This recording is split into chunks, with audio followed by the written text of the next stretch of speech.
जो बिल लेकर के आ रही है भारतीय जनता पार्टी का इतिहास, जिस तरह के फैसले लिए अगर हम देखें उससे कहीं ना कहीं जो परिणाम भारतीय जनता पार्टी चाहती थी वो नहीं आए। भारतीय जनता पार्टी का हर फैसला वोट के लिए, अपने लोगों को खुश करने के लिए। ये वक्फ बिल के खिलाफ समाजवादी पार्टी है, पहले भी थी, आगे भी रहेगी।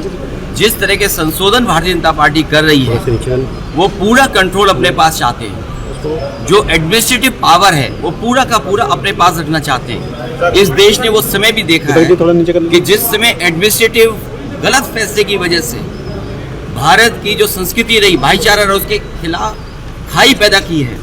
और अगर हम इनका जो फैसले लिए अगर पलट करके देखें, एंग्लो इंडियन बिल जिसमें कि सदस्य एक बनता था, चुन करके आता, वो अपॉइंट होता था, वो बिल ले लिया वापस। वो आरक्षण छीन लिया, आरक्षण एंग्लो इंडियन का छीना। नोटबंदी से रुपया छीना, लेकिन भ्रष्टाचार बढ़ गया, रुपए आज भी निकल रहे हैं। जीएसटी कानून लाए, उधर व्यापारियों का सब कुछ छिन गया।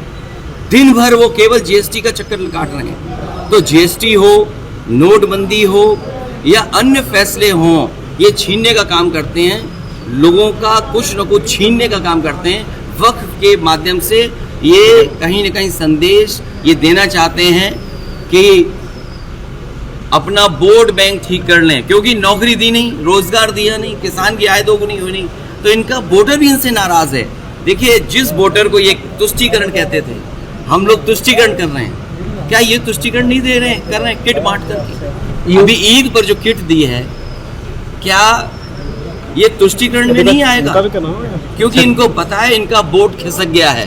अभी तक तो ये हिंदू भाइयों को गुमराह करते थे, अब इनकी कोशिश है कि मुसलमान भाइयों को भी गुमराह कर दी। योगी आदित्यनाथ कर रहे हैं सर, कह रहे हैं कि आप एंग्लो इंडियन इन्होंने छीना, क्या विपक्ष ने गुमराह किया?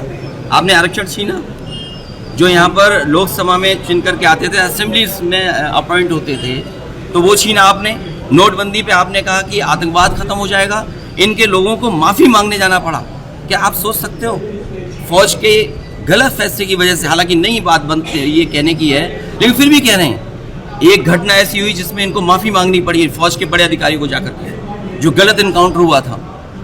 तो इन्हीं की वजह से आतंकवाद बढ़ रहा है। नोटबंदी फैसला लिया, क्या भ्रष्टाचार नहीं बढ़ा? एक व्यापारी उत्तर प्रदेश में, जिसके इत्र व्यापारी था, कारोबारी, 250 करोड़ रुपए निकला था नोटबंदी के बाद, और ये कहा गया समाजवादी पार्टी का है। जब इनकी बदनामी हुई, इनका फैसला गलत हुआ, इन्होंने अपनी बदनामी छिपाने के लिए समाजवादी पार्टी के जो पूर्व एमएलसी उसके घर पे छापा मारा। तो जीएसटी सरलीकरण कह रहे थे, इसी लोकसभा में आजादी की तरह जश्न मना था जीएसटी का। जीएसटी से क्या व्यापारी संतुष्ट है? जीएसटी से करप्शन बढ़ा, महंगाई बढ़ी और व्यापारी के सामने संकट पैदा हो गया।